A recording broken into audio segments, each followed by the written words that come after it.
Hi guys, my name is Stavros. I'm the author of The Term of Six, Book 1 of the Fateful Force, and I'm also a Warbow archer.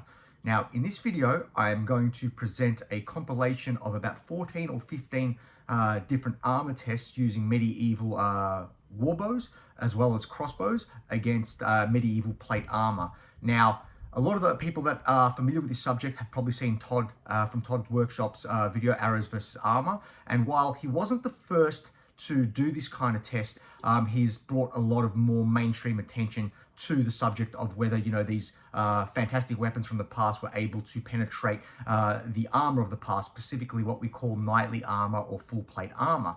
Whereas in the past, the general consensus was that, the warbow, thanks to, pop culture as well as perhaps some primary sources from the 100-Year War, it was largely believed that, these warbows were, like the machine guns of the medieval time. They were able to, knock knights clean off their horses, and they would, just go through most armor like a hot knife through butter. And then when we saw Todd's test, the general sentiment swung the other way, and we have this kind of shift of mentality towards, that knights and men-at-arms of the time were like these, living juggernauts on the battlefield, where arrows simply could not penetrate and couldn't injure them. They were completely and utterly impervious. And I think when we examine the videos and the test that I'm about to present to you, and there's about 14 or 15 of them, what we are going to see is perhaps a more nuanced answer to, the general sentiment and that shift in general sentiment from one extreme to the next. Now, that's not to say that everybody subscribed to the previous sentiment, and it's also not to say that everybody now subscribes to the new sentiment, but I do think that, that general sentiment has shifted quite drastically. How do warbows perform against armors before and after? Now, I've done my own tests, and that's what I do on my channel as well, and particularly against the breastplate that I'm wearing, and you can see there are perforations in it, but I'm not the only one that has done these tests outside of Todd. And what we have to understand that for every single test, the results of those tests are only valid for the test itself. And what that means is that warbows are on a spectrum, and that means that the power of a warbow is variable. You can have a warbow of 100 pounds, you can have a warbow all the way to 200 pounds, and the power and energy that these bows will produce is going to vary, and they are all within the historical spectrum of valid weapons of war. By the same token, it's the same with armor. Plate armor also has a spectrum. You have a spectrum of metallurgic quality, so whether it be wrought iron all the way to tempered and hard medium carbon steel, as well as the thickness of the armor. You can have something as low as 0.7 millimeters all the way to about 3.5, 4 millimeters of thickness. So all these variables are going to alter the results of what happens. So I've compiled a series of tests from a number of different warbow archers as well as historians, and I want to present them so we can see, where does the truth lie? So as I said, even though each test on its own is an anecdote, I think once we observe all the tests in their entirety, we will be able to then see an emerging pattern of how these weapons and how these armors do perform against each other. Now, I will, before I show these videos, of course, I will give a couple caveats. Some tests we have a lot of information on the materials being used, and other tests we don't have as much information beyond the poundage of the bow being used. So with that said, I think that when we compile all the data together and we do see the results, as well as the credibility of some of the people presenting these tests, I think we do start to see a picture and a definitive answer emerging. So with that said, let's see how these tests goes, and then we'll come back and we'll recap and we'll give our thoughts as to what is actually happening. 107-pound bow, 90 to 96 joules of energy. Various war arrows, 1000 to 1440 grain. Armor, variable thickness of 0.96 to 1.3 millimeters. Average of 300 Vickers hardness. Bounced. You can see it's actually perforated the armor, but it's actually bounced. Ooh.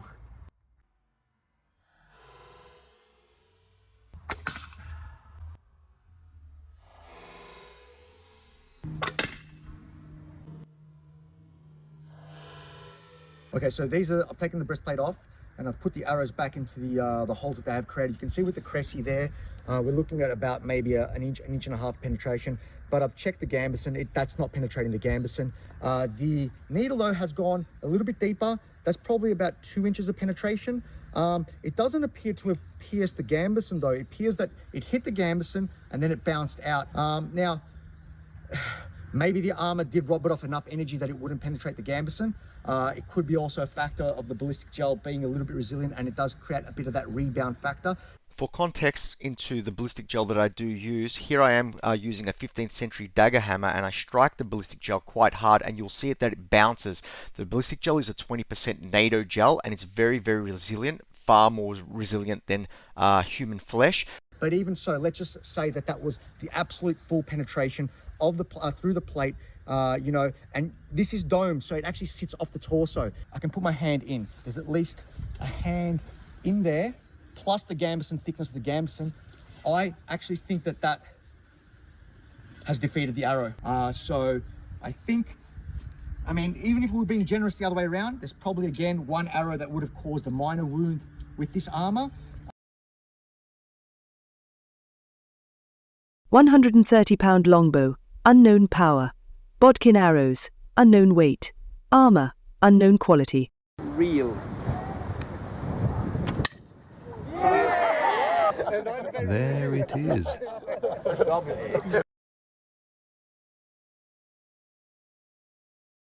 1,200-pound crossbow, 167 joules of energy. War bodkin bolts, 1,265 grain. Armor, 3 mm, thick tempered breastplate.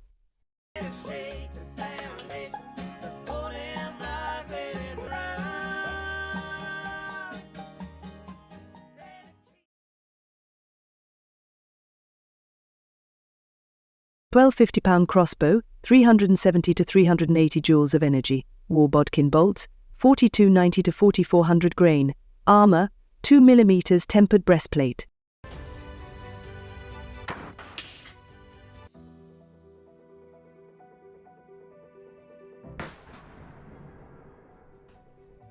The penetration depths ranged between 36 and 38 mm. On the textile doublet, consisting of several layers of linen and a filling of wool, only damage to the outer layer could be observed.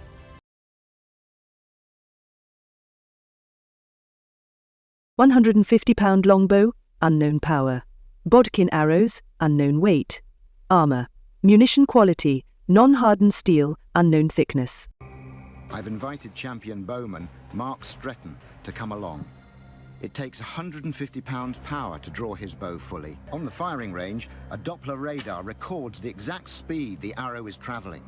Well, we got from the bow here, we're going off at around about 52 meters a second. It's munition quality. That's to say, it's steel, but not specially hardened steel. Our first shot is equivalent to a range of about 80 meters. The second shot is equivalent to only 30 meters away. It's just punctured the armor. Third shot is going to be equivalent to a range of just 20 meters.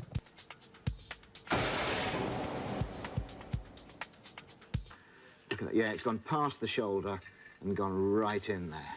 And it's gone into the Ackerton, but the arrow has gone in there. It's penetrated deep. That's one very ill man.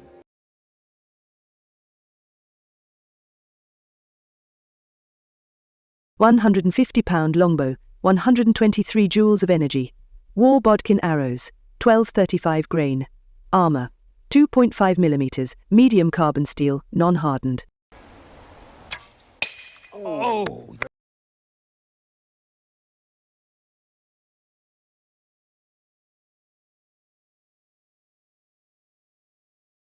£150 longbow, 123 joules of energy. War bodkin arrows, 1235 grain.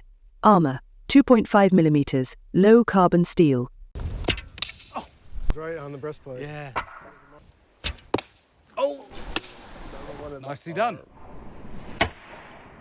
And that's what, 50mm, 2 inches, bit more actually. So you've gone through the steel, the mail, the padding, and you're that far in.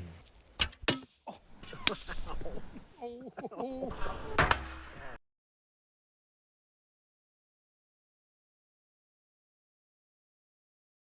Rocket-powered arrows, 350 joules of energy. War bodkin arrows, 1235 grain. Armor, 2.5 mm, mild steel.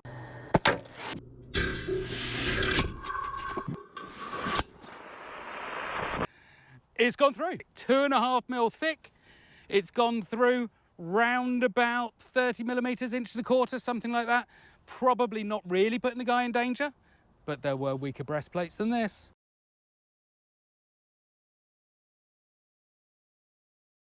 £140 longbow, unknown power. War bodkin arrows, 1235 grain. Armour, hardened steel, unknown thickness. Male underneath.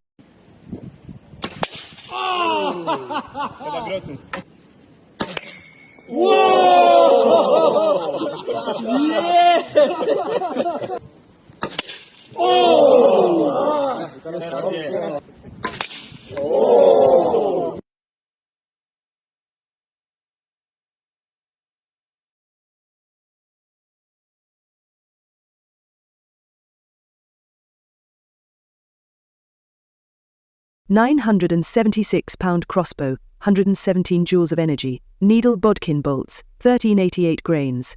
Armour, 1.6 millimeters, mild steel.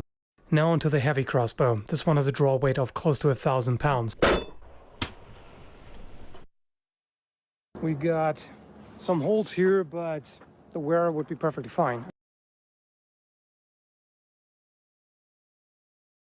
£85 to £105 longo, unknown power. Bodkin arrows, unknown weight. Armour, 1.6 millimeters, mild steel. If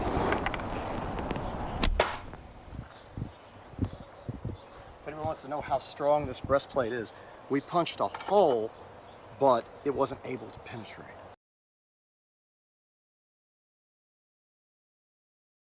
£110 bow at 28 inches. Drawn to 25 to 26 inches. Estimated draw of 95 to £100. Unknown power with M2 bodkins of unknown weight. Armour, 1.5 millimeters, mild steel. Look at the dint!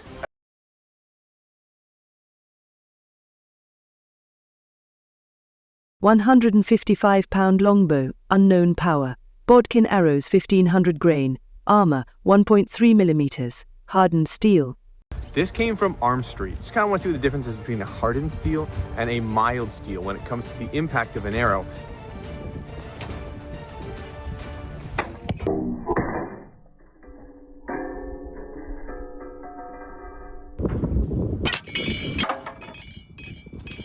So that was a bit of a shock to me. That punched through the gorget, but I mean, that's hardened steel.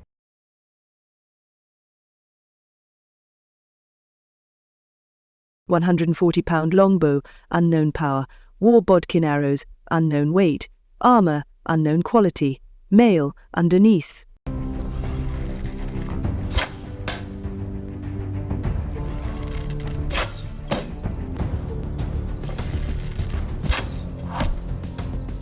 Yeah, we skipped off here. I mean, you can see the diamond shape of the holes. Maybe the male actually stopped it, perhaps. I think the shape of the hole, it's not penetrated any further than maybe the shoulder of the head. Okay, so we've seen those videos, and we are seeing that, at least in some of the videos, the arrows are able to penetrate the armor and actually cause wounds under certain parameters. Now, like I said at the start of the video, warbows are on a spectrum, as are armors. But what we do see is that when the right parameters or the right materials, intersect with each other, that the bows and arrows can defeat the armors. And what we see, generally speaking, is that warbows on the higher end of the spectrum, so not necessarily the most powerful warbows, but warbows, say, over 130, over 140 pounds, when they are fired at armors that, again, not are on the absolute lowest end of the spectrum, but arms that would be, say, from the low to average spectrum, that those weapons, considering what arrows we are using, have a fair chance of potentially causing a wound to a man-at-arms or a knight wearing that type of armor.